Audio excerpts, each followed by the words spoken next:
So I had the pleasure of meeting David Fromer about 20 years ago when he and Beth Kalish, a former student of mine in Scarsdale, New York, had been asked to be the student leaders of the Reform High Holiday Services at Yale. This was a job that I had done about a decade before. So David and Beth came over with what is called a tape recorder. Maybe you remember those. And we sat around the dining room table, and they'd say, and we sang a Vinu Malkeinu into the tape recorder, and then we sang the Shema Kolenu into the tape recorder. And I don't exactly know if it worked or not, but both Beth and David became clergy, so I feel pretty good about that. Because I have known David for so long, I can definitively say that I am introducing one of the colleagues who is most admired and beloved of all of our colleagues.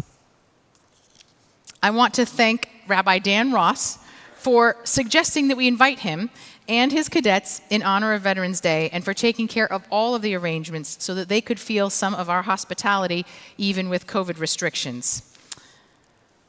Cantor David Fromer grew up here in New York City. He attended Central Synagogue and became bar mitzvah right on this bima. Then he went on to Yale, where he graduated with honors in history. This is not a wholly unique trajectory for some of our terrific students from Central Synagogue. But from there, he forged a most unusual path. David enlisted in the Israeli Defense Services as a lone soldier, where he served with distinction in the Nahal Infantry Brigade. He then went on to Cantorial School, where he was also simultaneously commissioned in the Army National Guard as a chaplain candidate. Following ordination, Cantor Fromer became the first cantor to ever serve as a chaplain in the U.S. military. And he served our country in Afghanistan, Kuwait, Jordan, and Qatar. Most recently, he had been activated for service in response to forest fires and even the COVID pandemic response.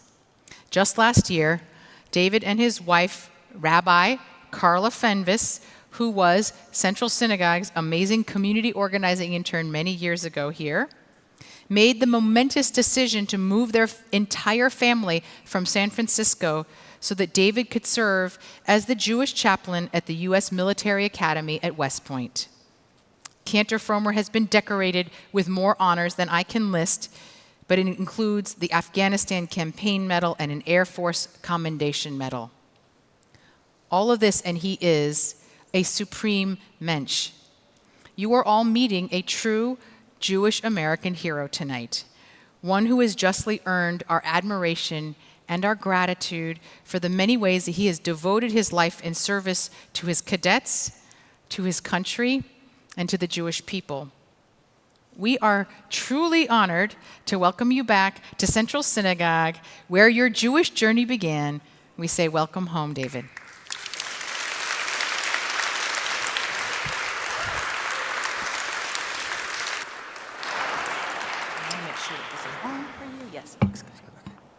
Shabbat Shalom.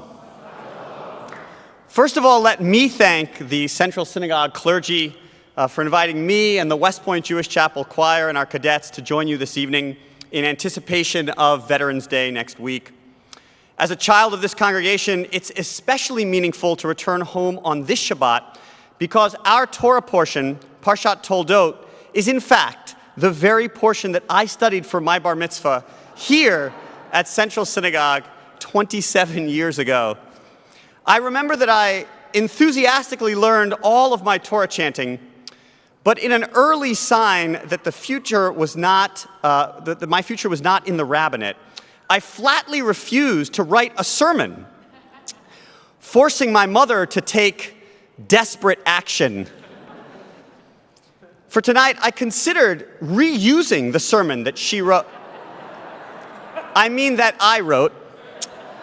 But West Point is less forgiving about academic integrity than Rabbi Tom Weiner was. So this may be the second time that I've spoken about Parshat Toldot from this bima, but it's the first time I've actually had anything to say. 2 days ago, I was delighted to learn from a Jewish graduate of West Point that I am not the only one returning to Central Synagogue this evening. On May 27th, 1951, Central hosted a memorial program in honor of fallen U.S. service members. It was broadcast nationally on ABC Radio's Message of Israel, and it featured a musical performance by a very special guest vocal ensemble, the West Point Jewish Chapel Choir, which marshaled 33 singers for the occasion. That impressive number reflects the vast scale of American Jewish commitment to the military during the era of World War II. 550,000 American Jews, representing 11% of the national Jewish population, served in that conflict alone. But during the last 70 years, deeply affected by the legacy of Vietnam, the percentage of American Jews in military service has dwindled to less than 2%. A Pew Research Center report in 2020 listed the 15 most popular professional fields in American Jewish employment. And while hunting and mining were included, military service was not. The American Jewish community's relationship to the armed forces in the present and to veterans of the past is thus somewhat conflicted. We are wholeheartedly grateful to our veterans and wish to honor their service and sacrifice. But we are also comfortable, apparently, with the idea that fewer and fewer Jews seem to be counted in their numbers.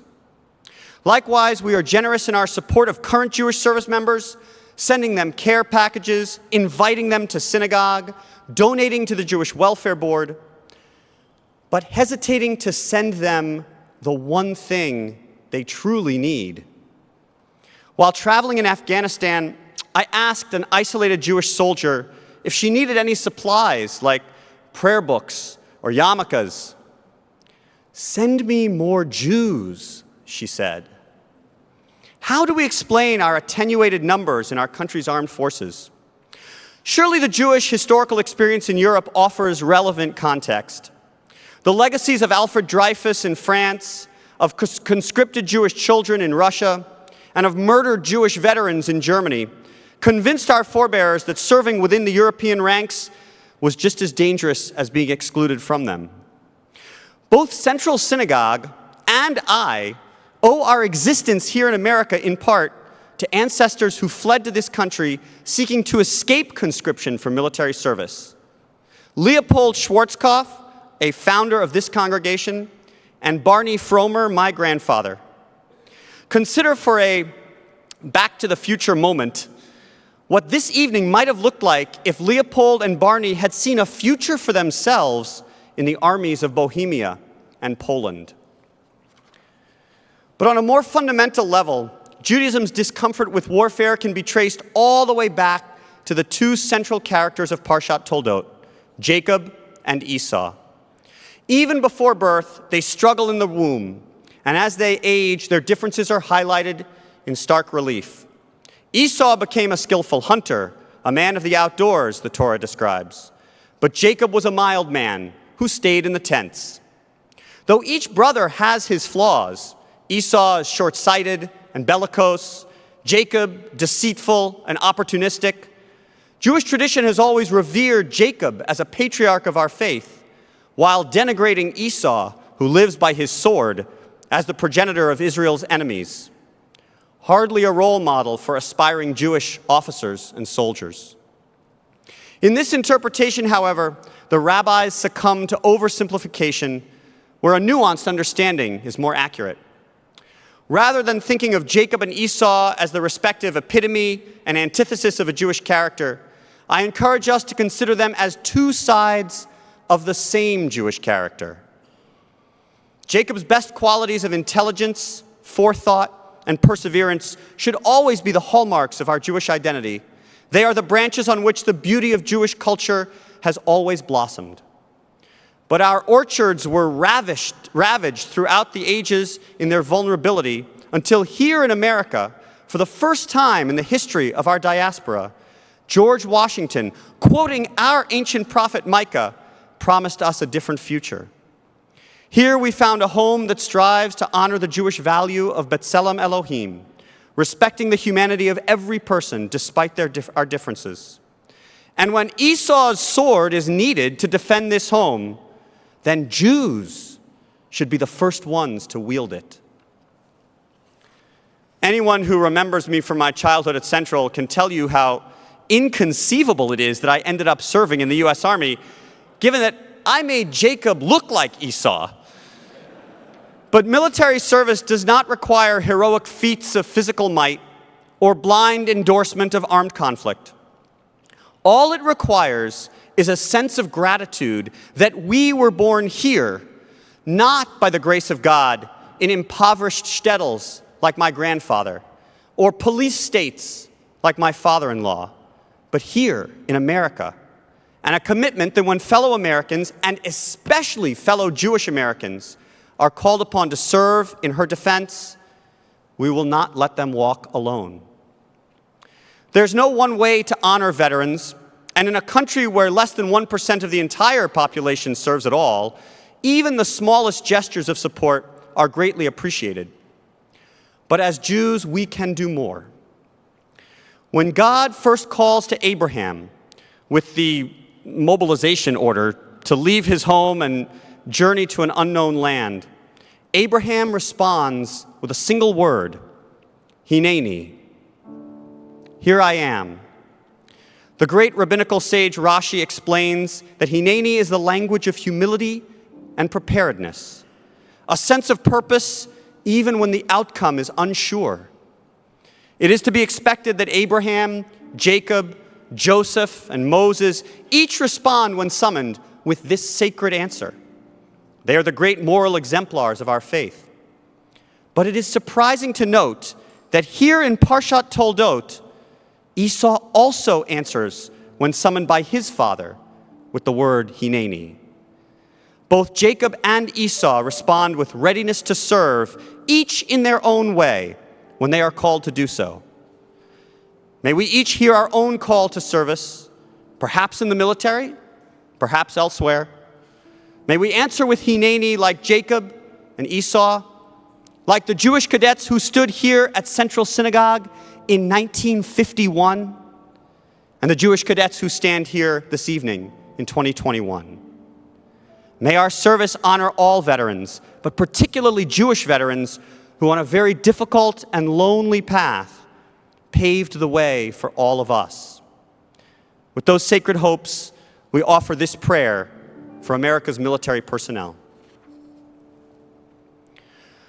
Ribono shel olam, Ribono shel olam, Anu korim levirkatcha, al chayalei tzva artzot habrit, Hanashim v'hagvarim, Hamitzim shegvuratam, Umsirutam limdinateinu, Megina al kulanu.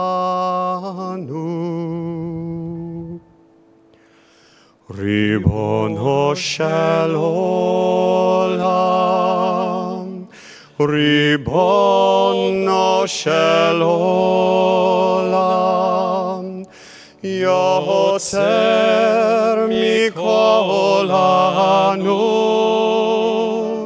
nosim tefillah,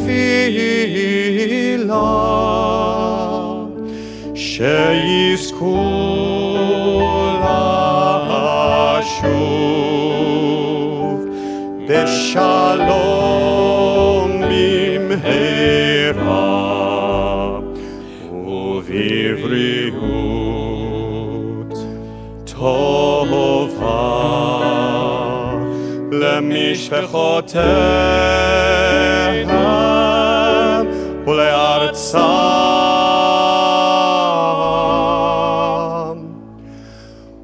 whether by air, land, or sea, wherever their orders take them, we ask, dear God, that they be protected within your sheltering presence.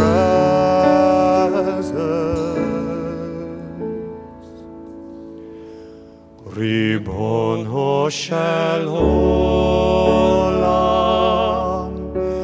Ribono shel olam, Ribono